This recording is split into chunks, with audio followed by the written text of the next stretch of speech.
Hello, everybody. Welcome back to Screenstars and welcome to another classic horror review. Today I'm taking a look at the 2003 horror film Wrong Turn. The film is directed by Rob Schmidt and it stars Desmond Harrington. We've got Eliza Dushku, Emmanuel Cricu, Jeremy Sisto, Kevin Seegers and Lindsay Booth.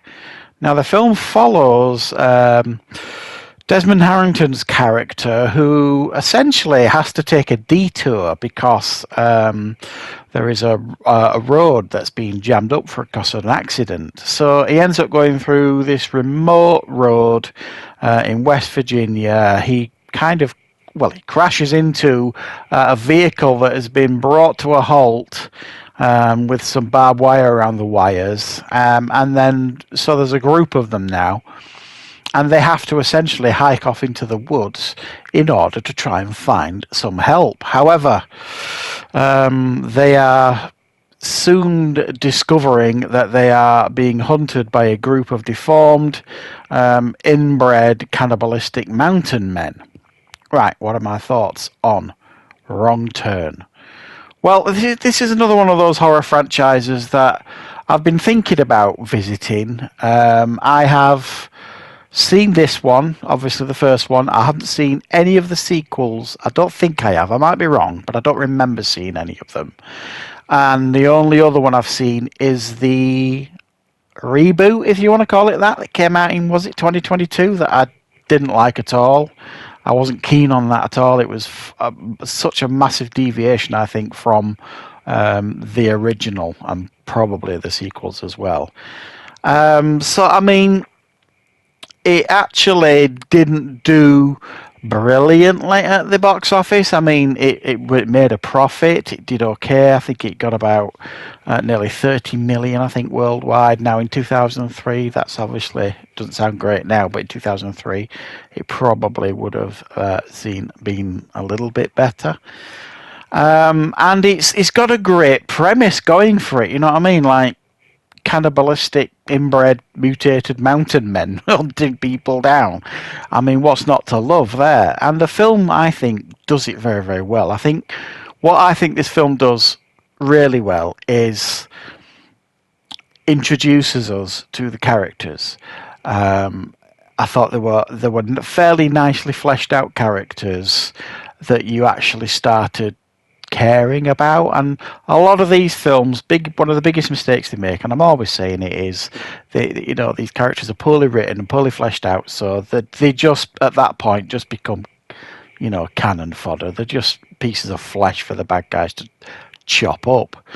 And even though there are some characters in this film that come into that category to kind of increase the body count, I suppose, the main four characters here, you've got Desmond Harrington's character, and then you've got Elisha Dushku's character. So we've got Chris and Jesse. Those are the main two.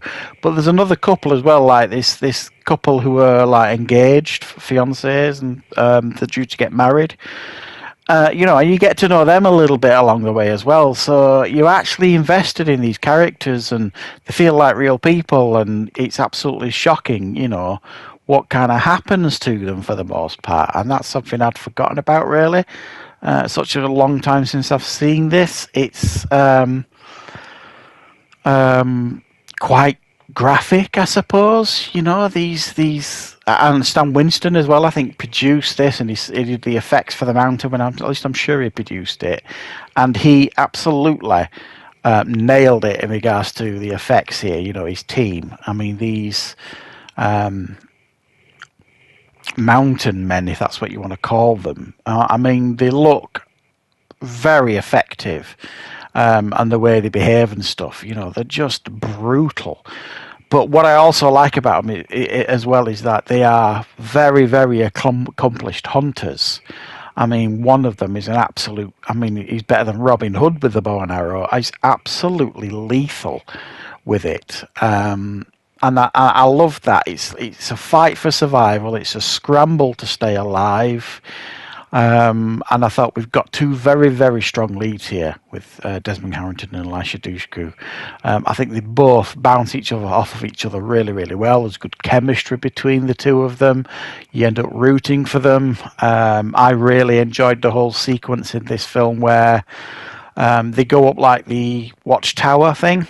And then the whole thing where they're trying to burn them out, if you like, the mountain men, and that whole sequence of them like high up in the trees and trying to survive. And I just thought it was nicely put together. It kind of kept you on your toes. It wasn't just a case of these are the bad guys, these are the good guys. If they catch you, they're gonna chop you up. You know, it was a real cat and mouse thing going on for the most part here. And it's one of those horror films as well where normally you look at horror films, you're kind of like, that's a terrible decision. What are you doing that for?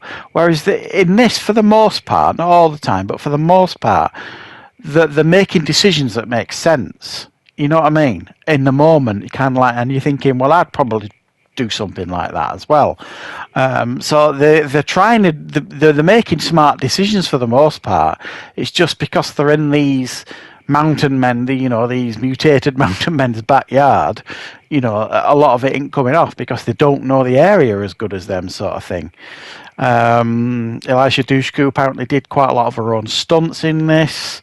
I think the reason why this mainly got a dedicated kind of following and it spawned a franchise is it did really, really well when it got to like home video stroke DVD, and it was very, very popular. I don't remember going to the cinema to see this. That's where I saw this for the first time on. I'm sure it would have been DVD, and it's one of those that I owned and really, really got a kick out of. And it's one of those I watched a lot because it was just very effective and very, very well made. And it delivered on what it was trying to do. You know what I mean? In regards to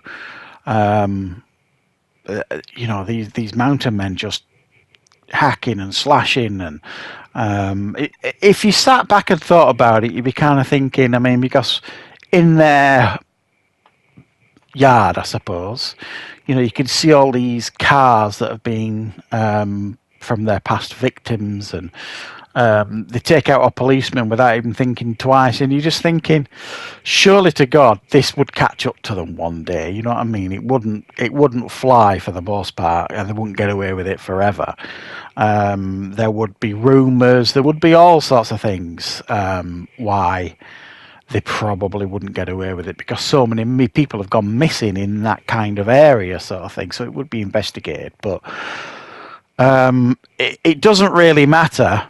Because it's you kind of turn off your logical brain and just enjoy it for what it is, and it does deliver, and it's a fun watch. I like the conclusion to the film, the fact that they ain't going to take no shit from these guys no more, and they fight back, and it's just done. It's done well, and it's effectively well made horror film that really does deliver, and I thoroughly enjoyed revisiting it. So I'm definitely considering watching some more Wrong Turn films. So we'll see how that goes. I will check them out. I've no idea what direction they go in because I haven't seen any of them. There's something in me that makes me think that I've probably seen the second one, but I could be wrong. Because I know what I was like back then. If I enjoyed the first one so much, why wouldn't I have watched the second one? And then maybe I thought, no, they're getting silly now, I'm not going to bother. But we'll see. Let me know your thoughts on the Wrong Turn franchise, which are your favourites. And I will, of course, see you back on the channel for plenty more content very, very soon.